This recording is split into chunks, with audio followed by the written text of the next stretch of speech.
राधा स्वामी दयाल की दया, राधा स्वामी सहाय, राधा स्वामी।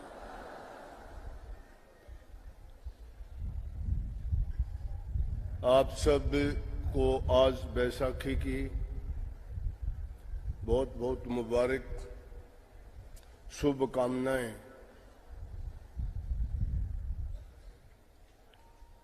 सबको पता है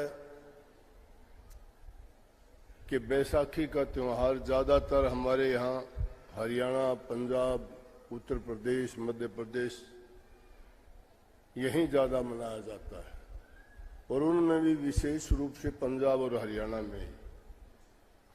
लेकिन उसके बारे में सत्संग की शुरुआत तो खैर हो चुकी। पहले मैं एक छोटी बात बताना चाहूँगा आपको। किसी समय की बात है, एक किसान एक बैल लेके आया और उस बैल की कीमत थी 30 रुपये। तो रास्ते में जो भी कोई मिलता बोला, भाई बैल कितने का लेके आया? उसने बता दिया 30 रुपये का। आगे फिर मिला कोई, बोला बैल कितने का लेके आया? बोला 30 रुपये का। अब जो आदमी देखेंगे वो पूछेंगे बात को। उसको यूं ही पूछते रहे। गांव उसका काफी दूर था। मुश्किल से वो बताते बताते होठ सूख गए, प्यास लग आई, भूख लग गई, गांव के पास में आ गया। तो और ज्यादा पूछना कि सब जान पहचान के हो गए। बोला भाई बैल कितने का लेके आया? काफी आदमी खड़े थे। बैल को एक पेड़ से बांध के कुएं में कूद दिया। कुएं में बोला कि ये क्या बात हुई भाई, बैल लेके आ रही है कुएं में कूद गया? बोला भाई क्या बात होगी? बोला भाई आजा बाहर आजा, तू बच गया। बोला मैं कुएं में से बाहर मैंने बाद में निकालियो, पहले पूरा गांव इकट्ठा कर लो। पूरा गांव इकट्ठा कर लिया। बोले आगे सब गांव वाले? बोले हाँ जी सब आगे गांव वाले। बोला तो भाई सब बात सुन लो, यो बैल में 30 रुपये का लेके आया हूं। समझ गए होगे मेरी बात को? ना समझे तो स्पष्ट कर दूं। भाई मेरे मच्छर लड़ा, घोट के पता नहीं क्या लड़ा। सत्संग तो मैं कम करूंगा, वो जवाब देते देते थक गया मैं तो। पहले जो आवे पहले ये पूछे, इशारे से पूछे कि कोई आके कह दे कि आपको तकलीफ हो रही है कि? मैं बोला ये हजारों आदमी आने लग रहे, सबसे बात करने लग रहा, फिर आपको तकलीफ क्यों लग रही? बोला कि यो। मैं बोला भाई जवाब मत इकट्ठा दे दूंगा, मेहरबानी करके, मैं ठीक हूं। तो इसलिए भाई सबसे पहले तो मेरी यह बात सुन लो कि मेरे उठ के मच्छर लड़ा के लड़ा, रात को मन्ना नहीं पता क्या हो गया। सुबह उठे मन तो ईशा मिला था, ईशा लेके मैं आ गया। ठीक है, आप कहां से ना करियो मेरी जानने की क्या हो गया। अब शुरुआत करते हैं हम जिस मकसद के लिए यहां एकत्रित हुए हैं। जब से हंसी में आश्रम पहले पुराना था, छोटा था, थोड़ी बहुत जगह ली, वहां पसारने की कोशिश की, लेकिन जगह कम थी। सतगुरु की कृपा हुई, यहां काफी अच्छी जगह मिली। दिक्कत थी सर्दी गर्मी में, वो भी सतगुरु ने पूरी करवा दी। शेड भी इस बार तुम्हारा हो गया, खुशी की बात है। शेड बनने के बाद ये पहला सत्संग ही हो रहा है। दूसरी बात, बैसाखी का त्योहार अपने पंजाब और हरियाणा में इतनी धूमधाम से मनाया जाता। हम तो खैर अब पीछे की बात पीछे गई। जब हरियाणा और पंजाब इकट्ठे होते थे तो बैसाखी के टाइम पर बड़े खुशी मनाते थे, क्योंकि फसल पक के तैयार हो जाती थी और इसी फसल में ज्यादा आमदनी होती। तो पहली दाती जो फसल काटने के लिए लगाते थे फसल पे, वो ये दिन था 13 तारीख का। इसको बैसाखी के नाम से जानते हैं। बैसाखी कहते हैं ना, आज बैसाखी का त्योहार है। तो इस बैसाखी के दिन लावणी करने के लिए, फसल की कटाई के लिए दराती पहले इस दिन डालते थे। और आज भी 6 महीने पहले फसल जब बोते हैं तो उससे पहले ये देख लेते हैं कि बैसाखी कब की है। और बैसाखी के ऊपर तो फसल यूं समझो कि लगभग पक्की तैयार हो जाती है। किसानों की आमदनी का मुख्य साधन यही था, यही उनकी पूंजी थी, यही उनकी तनख्वाह थी, यही उनका खजाना था। इसको पाके बड़े खुश होते थे। सर्दी गर्मी प्राकृतिक आपदाओं से बच के जब उनको अच्छी फसल प्राप्त होती थी तो उसको पाके बड़े प्रसन्न होते थे और बड़े हंसते खेलते गीत गाते उसके बाद फसल की कटाई शुरुआत करते थे।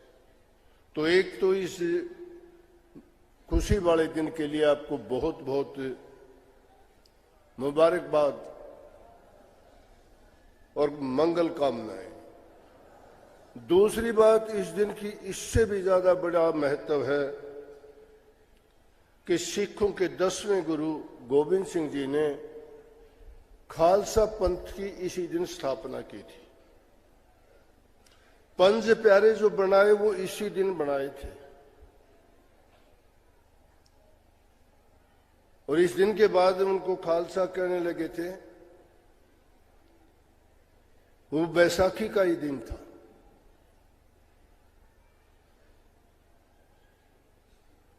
सब लोगों को एकत्रित करके 10वें इस गुरु बोलते हैं गुरु गोविंद सिंह जी को, और उन्होंने इकट्ठा करके उनको ऐसी एक शिक्षा दी,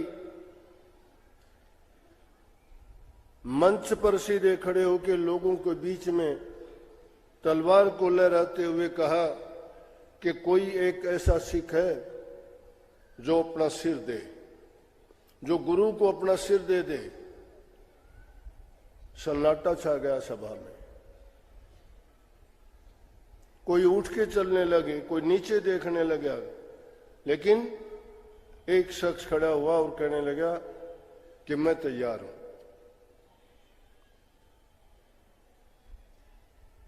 गोविंद सिंह जी उनको टेंट के अंदर लेके गए, उसको वहीं छोड़ के बाहर निकल के आए तो तलवार पे दिखाया कि खून था। लोगों को शक हुआ कि इन्होंने उसका वध कर दिया, सिर ले लिया है। दोबारा फिर कहा कि कोई और सिख है। दूसरा भी तैयार हो गया, तीसरा भी, चौथा भी, पांचवा। और इस प्रकार से 5 सिख जो सिर देने के लिए तैयार हुए, उनके सिर लिए नहीं थे, लेकिन उनको अंदर ले जाके बैठा दिया और लोगों को ये दिखाया कि सिख खालसा के अंदर जब तक ये भावना नहीं होती सिर देने की, तब तक वो अपने मकसद में, अपने काम में, अपने जीवन में सफलता हासिल नहीं कर पाते। उन 5 प्यारों को बाहर लाके उनको सफेद वस्त्र पहना के, खंडा तलवार देके और अमृत छकाया गया। अपने धार्मिक ग्रंथों की मंत्रों का उच्चारण करके अमृत बना के जो अमृत छकाया गया, उसी दिन से खालसा धर्म की स्थापना हुई। और उनको हुक्म दिया कि खालसा का मतलब खालिश से होता है। खालिश हर प्रकार से पवित्र है। तलवार और ढाल रखने के लिए जो कहा गया, तो ढाल इसलिए कि किसी गरीब दीन दुखी की रक्षा करने के लिए उसके लिए ढाल होनी चाहिए, उनकी रक्षा करनी चाहिए। सच्चा खालसा है।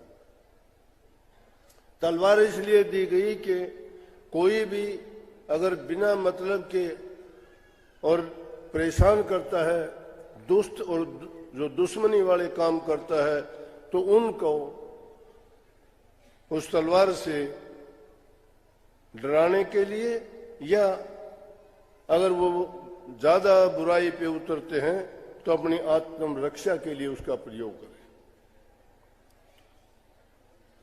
खालसों के लिए कहा उनमें काम, क्रोध, लोभ, मोह, अहंकार, ये 5 विकार नहीं होने चाहिए। तो ये सभी काम, मुख्य काम जिनमें से था कि खालसा पंथ की स्थापना इसी दिन हुई थी। तो इस दिन के 2 महत्व हैं, बैसाखी का भी और दूसरा सिख धर्म, जो आज भी आप देखते हो कि अपने जो धर्म के पक्के हैं, नियम के पक्के हैं और अपनी देश रक्षा के लिए, कौम रक्षा के लिए, अपने धर्म के लिए मर मिटने के लिए तैयार रहते हैं।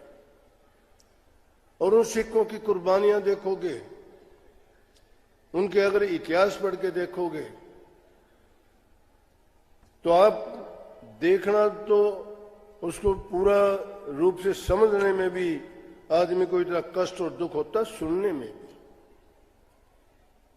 लेकिन उन्होंने उसको बर्दाश्त किया। तो उन्होंने इतना तप, त्याग की भावना उनमें कूट कूट के भरी, इसलिए उनको खालसा कहा जाता है।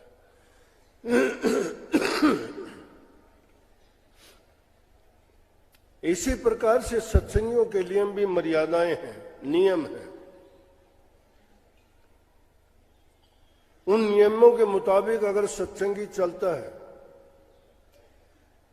तो वो भी निश्चित रूप से अपने जीवन के लक्ष्य को पा लेता है। अब जीवन का लक्ष्य क्या है? जीवन का लक्ष्य तो ये था कि मानव चोला हमें इसलिए मिला था कि प्रभु की भक्ति करें, जन्म मरण के बंधनों से छुटकारा पाएं, अपने जन्म जन्मांतर से किए हुए कर्मों का जो भार हमारे ऊपर है उससे हम मुक्त हों, और इस जीवन में ऐसे नेक काम करें जिससे मानव कल्याण हो, किसी जीव को कष्ट ना हो, तो ये मानव चोला सफल माना जाएगा। लेकिन अगर हम दूसरी बातों में फंस जाते हैं जिनके कारण उल्टे सीधे पाप कर्म करना, जीव हिंसा करना, शराब कबाब का सेवन करना, बूढ़े बुजुर्ग की इज्जत कदर नहीं करना, किसी दीन गरीब को दुख देना, किसी की लूट खसूट करना, किसी का आगा पीछा तक के उसको धोखा देना, कपट करना, छल करना, ये सारी की सारी चीजें क्या हैं? ये काल की रचना की हुई चीजें हैं जो इंसान को, मानव की बुद्धि को भ्रष्ट कर देती है। और इन चीजों में पड़ के इंसान फिर निकलना उनके लिए बड़ा कठिन हो जाता है। वहां महापुरुषों की जरूरत पड़ती है। और आज के युग में इन चीजों की बहुत जरूरत है, क्योंकि आज जो हालात हम देखते हैं, हालात इतने बिगड़ते जा रहे हैं कि किसी का पता ही नहीं लगता कि कौन आदमी वफादार है, कौन आदमी चोर है, कौन आदमी ठग है, कौन आदमी कपट करने वाला है। अपना बन के लोग धोखा देते हैं। छोटी सी बात के लिए, लालच के लिए इंसान आदमी का कत्ल करते हुए देर नहीं करते। नशे विषयों के इतने आदी हो चुके हैं कि छोटे छोटे बच्चों में भी ये बीमारी पनपती जा रही है। आज के युग की जितनी खोज है, टेलीविजन की, टेलीफोन की, मोबाइल फोन की, इन चीजों के माध्यम से जो चीजें हमारे जवान बच्चों को मिलती हैं देखने को, उनको पढ़ने के लिए, उन चीजों को देख के कभी भी वो अच्छे बच्चे और चरित्रवान नहीं बन सकते। ऐसी ऐसी अश्लील चीजें उनमें पेश की जाती हैं। हम भी फोन रखते हैं, हम भी देखते हैं ऐसी ऐसी बातें। कई बार तो मैं साथी लोगों को दिखाता हूं कि देखो, क्या वो ऐसी ऐसी भद्दी और अश्लील बातें उनमें बोलते हैं, दिखाते हैं। क्या उनका कोई रिश्ता नाता दुनिया में नहीं है, कोई माँ बहन नहीं है क्या? क्या मिलता है पता है? उनको कुछ पैसे मिलते हैं उसके लिए। उन पैसों के लिए जितने वो गंदे मंदे भद्दे बोल सकते हैं, जितना वो बुरा कर सकते हैं, करते हैं। अश्लीलता। कहां बच्चों के संस्कार बनेंगे? किस रास्ते पे जाएंगे वो? कहां मानव हित की बातें करोगे? क्या माँ बाप उनको कैसे सुधार लेंगे? क्या कर लेंगे माँ बाप बेचारे? माँ बाप उनके पीछे पीछे कहां तक रहेंगे? अगर कहोगे कि उनको फोन ना दो, फोन अगर नहीं दोगे किसी दूसरे से मिल जाएगा। नहीं, फोन अगर नहीं दोगे, उनसे पढ़ाई भी उससे होती है, वो पढ़ाई नहीं कर पाएंगे। तो उनको दोगे तो वो चीजें जरूर उनके सामने आएंगी, उनकी दिलचस्पी बढ़ेगी तो बुद्धि भ्रष्ट होगी। बुद्धि भ्रष्ट होगी तो गलत रास्ते की ओर ही आगे बढ़ेंगे वो। और उस अश्लीलता को सुन के देख के ही ज्यादा मन खराब होता है, विचार दूषित होते हैं, बुद्धि दूषित होती है। वहां कहां पवित्रता, कहां शुद्धता और कहां सच्चाई और कहां धर्म की बातें काम देंगी?